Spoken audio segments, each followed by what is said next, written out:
Uncle Stalin uncle அப்படிங்கிற wait and C. Uncle நீ பேசு ராஜா, நீ சைல்டு பேபி. எதிர்காலம் வரும், என் கடமை வரும். என்ன நாடகம் ஆடினாலும் தமிழக மக்கள் ஏமாளி அல்ல.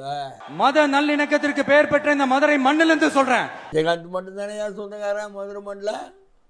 முத்துராமலிங்க தேவர் தாயா மெயினே.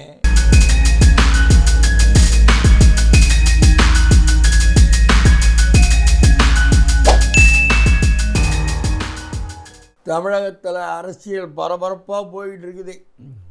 அது நாடறிந்த உண்மை. ஒரு பக்கம் எடப்பாடி பழனிசாமி சுற்றுப்பயணம் செஞ்சு வராரு, பிரச்சாரங்களில் போகிறாரு. ஆம்புலன்ஸ் விட்றானுங்க, ஆம்புலன்ஸ் டிரைவர் அதே ஆம்புலன்ஸில் அனுப்பணும்னு அவர் ஒரு டைலாகை பாட்டுன்னு சுற்றி நிற்கிறாரு. நம்ம சைல்டு பேபி விஜய் மதுரை மாநாட்டில் ரொம்ப சூப்பராக பேசினார். தாமரை இலையில தண்ணியே ஒட்டாது. அடி இன்னும் எலெக்ஷனுக்கு உள்ள இன்னொரு 2-3 மாநாடு, இன்னொரு மாநாடு, இன்னொரு சுற்றுப்பயணம்லாம் நடத்தினா ரொம்ப நல்லது. செய்வீர்களா திரு நரேந்திரபாய் தாமோதர் மோடிஜி அவர்களே? மாநாடுனா என்ன? கலை நிகழ்ச்சிகள் நடக்கும், நிறைய பேச்சாளர்லாம் பேசுவாங்க. 3 பேர் 4 பேர் பேசுகிறாங்க. அதுக்கு இத்தனை கோடி ரூபாய் செலவாயா? தண்ணி கிடையாது. இத்தனை லட்சம் பேர் வந்திருக்காங்க, குடிக்க தண்ணி கிடையாது. எல்லா ஏற்பாடும் பண்ணியிருக்கிறேன்ட்டிங்க. சில பேர் மயக்கம் அடைஞ்சு ரொம்ப டயர்டாகி ஹாஸ்பிட்டலுக்கு போயிருக்கிறாங்க, கொண்டு போய் சேர்த்துருக்காங்க. ஒருத்தன் அப்படியே உடம்பு முடியாமல் போய் கொண்டு போய் ஹாஸ்பிட்டலில் சேர்த்துருக்காங்க, போய் சேர்ந்தான். மாநாட்டில் 1-2 தலை சாவறதெல்லாம் உறுதி. அது எந்த மாநாடு நடந்தாலும் அது துரதிருஷ்டவசமாக எதுவுமே இல்லாமல் போய் சேர்ந்தா ரொம்ப நல்லது. அது ஒரு பக்கம். அது இல்லாத அவர் ஒரு ட்ராலி மாநாட்டில் ஒரு ஸ்டேஜில் ட்ராலி, வாக்கிங் ட்ராலி ஒன்று போட்டிருக்காரு. வாக்கிங் ட்ராலியில் கிரீஸ் தடவி இருக்கிறாங்க, யாரும் ஏறிடக்கூடாதுன்னு. ஏயா, நீ ஒரு பப்ளிக் ப்ராப்பர் நீ ஒரு நடிகன், அரசியல்வாதியை விட சிறந்த நடிகன். நீ உன்னை பார்க்க வர கூட்டம் நிறைய கூட்டம், 18 வயசு கீழே வந்துக்கிற கூட்டம் நிறைய கூட்டம் வந்திருக்குது. கிரீஸில் ஏறி நீ வாக்கிங்கில் வர சொல்ல உன் பவுன்சருங்கெல்லாம் ஒன்று தூக்கி போடுறாங்க அவங்கள. ஏன் ஸ்டாலின் அங்கிள்ன்றியா? நீ சைல்டு பேபின்றது ப்ரூவ் பண்ணிட்ட பத்தியா? அங்கிள் ரஜினிகாந்த் படத்தில் சொல்லுவாங்க, மீனா அங்கிள் ரஜினி அங்கிள்னுவா. அப்போ நீ அந்த குழந்தைங்க தான் அந்த மாதிரி பேரிட்டு கூப்பிடும், எம்ஜிஆர் அங்கிள், ஸ்டாலின் அங்கிள் அப்படின்னு. ஏயா ஸ்டாலின் தான் நடக்கிறான்,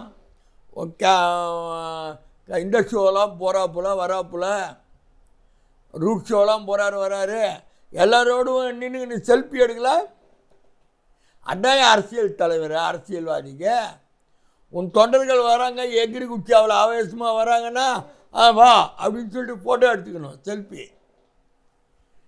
நீ என்னடாங்கன்னாக்கா உன் பவுன்சருங்களை விட்டு தூக்கி விசிறி அடிக்கிறான்.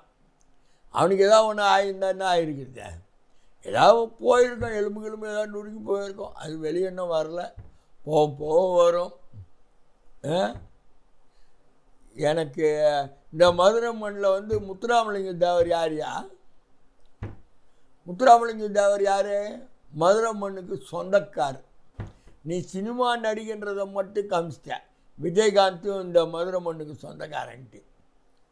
விஜயகாந்த் மட்டும் தானே சொந்தக்காரன் மதுரை மண்ணில். முத்துராமலிங்க தேவர் தாயா மெயினே. மதுரை ஒருங்கிணைந்த மதுரை மாவட்டம்.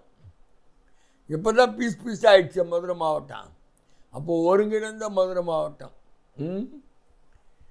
என்ன அதாவது மோடியை அப்பன்ற, எனக்கு கொள்கை எதிரி பிஜேபின்ற, தேர்தலில் 2 எதிரின்ற, ஒன்று டிஎம்கே, ஒன்று நீங்கள் தான்றீங்க.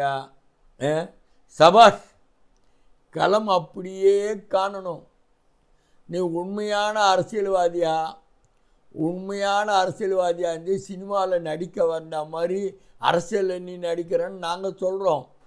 இல்லை எங்களுக்கு ஒரே இதுதானே 234 தொகுதியிலையும் சவால் விட்டு நீ நில்லு, அப்போ தான் தெரியும். நாம் தமிழர் விட்டு நிற்கிறார் பார், அது மாதிரி நீ நில்லு. 1.5 கோடி 2 கோடி செலவு பண்ணுற இந்த மாநாட்டுக்கு, ஊழலை ஒழிப்புன்ற மக்கள் நலன்ற திமுக வந்து நீ பகிரங்கமாக எதிர்க்கிறது எல்லா அரசியல்வாதிக்கும் தேர்தல் களத்தில் வந்து ஆளுங்கட்சி எதிர்க்கிறது சகஜம். அது உன்னுடைய வியூ வந்து கரெக்டு. ஆனால் நீ கொடுக்குற மாநாட்டில் பேசுகிற பேச்செல்லாம் வந்து நல்லா இல்லை. ஆனால் நீ பேச வலு வந்து திமுகவுக்கு தான். நீ இன்னும் நல்லா பேசு, தப்பு கிடையாது. உன்னுடைய உரிமை குரல், உன்னுடைய இது நீ பேசு ராஜா. நீ சைல்டு பேபி, நீ பேசு. உனக்கு அட்வைஸருங்க யாரும் சரியில்லை. சரியாக இருந்தால் ஆதவராஜன் அவர் பாட்டு தனியாக ஒரு ட்ராக் எடுத்து பேசினார். ஆமாம், ஆனந்த் வந்து கௌரவமாக பேசின்னு நின்றுட்டார். ஏதாவது வாய் விட்டு மாட்டிக்க போகிறோமோன்ட்டு அவர் சைலண்ட்டாக நின்றுட்டார். அது மாதிரி நீ பேசுங்க, உன் கட்சிக்காரங்க உன் ஆளுங்க எல்லாம் பேசணும்.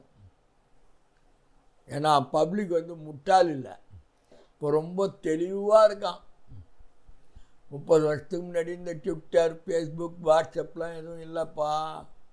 இப்போ டைரக்ட் ரிலே பண்ணுறாங்க, எல்லாம் செல்ல உலகம் முழுசும் பார்க்குறாங்க. உன்னுடைய அரசியல்வாதிகளுடைய பிரச்சாரத்தை பூரா. அந்தம்மா அம்முனி நாங்கட்டா நம்ம பையன்தான் விஜயகாந்த், இவன் விஜயே அண்ணன்றது கூப்பிட்றது தப்பு இல்லை. அதே மாதிரி கமல்ஹாசனும் தம்பி தான்றார். அது சினிமா ரத்தம், அது வந்து தப்பு கிடையாது. நட்பு ரீதியாக சொல்கிறாங்க, தொழில் ரீதியாக சொல்கிறாங்க. அதை வந்து நம்ம தப்பே சொல்ல முடியாது. இதெல்லாம் சொல்லி ஒரு பக்கம் எம்ஜிஆர் வச்சுன்னுக்கிற, ஒரு பக்கம் பெரியார் வச்சுன்னுக்கிற, ஒரு 7 தியாகிகள் ஃபோட்டோ வச்சு பூ போடுற, என்ன நாடகம் ஆடினாலும் தமிழக மக்கள் வந்து ஏமாளி அல்ல, தெளிவாக இருக்காங்க. நீ நல்லா பேசுக்கண்ணா, நீ நல்லா பேசினாத்தான் வலு திமுகவுக்கு. உன்னுடைய பிரச்சாரம் வந்து எதிர்கட்சிகளுடைய பிரச்சாரம் வந்து திமுகவுக்கு வலு சேர்க்குது. திமுக தோல்வியை சந்திக்கன்னு கனவு காண்றீங்க, சந்தோஷம். நீங்கள் காண்ற கனவு எல்லாருக்கும் உரிமை உண்டு. அப்துல் கலாம் அப்போயே சொல்லிட்டார், கனவு காண்றது எல்லாருக்கும் உரிமைட்டார். கனவு காணலாம், ரைட். எல்லாம் கெஜ்ரிவால் ஆகிட முடியாது, எல்லாம் அரவிந்த் கெஜ்ரிவால் ஆகிட முடியாது. நீ இந்த ஜெயில் கம்பியெல்லாம் பார்க்கல, அரசியல்வாதியாக வந்து ஜெயில் கம்பியெல்லாம் பார்க்கல. பார்த்து தியாகத்தெல்லாம் சிந்தி இருந்து நீ கட்சியில் வந்து நின்று இன்னைக்கு அங்கிள் ஸ்டாலின் அங்கிள் அப்படிங்கிற. Wait and see.